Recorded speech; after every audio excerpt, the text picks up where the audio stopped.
Can I change or stop alimony payments after the divorce?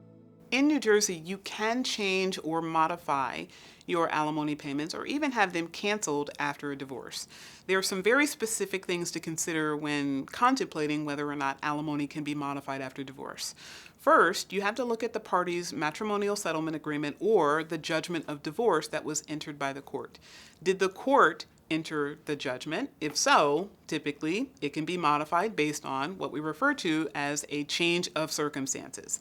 Now, that does have to be a substantial change of circumstances. It can't just be something small. It has to be pretty significant, like a change of job, could be a relocation, could be a retirement.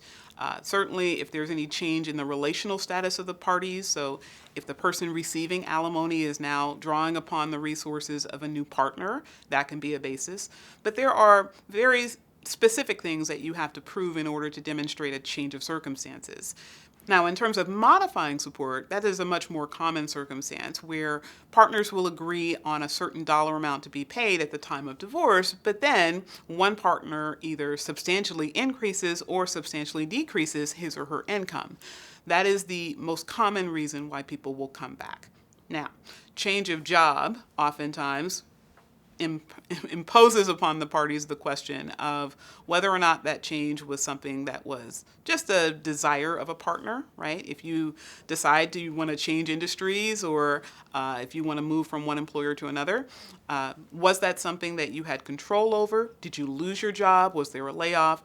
All of those factors go into whether or not a court would deem it to be a substantial change in circumstances that would warrant a modification of support.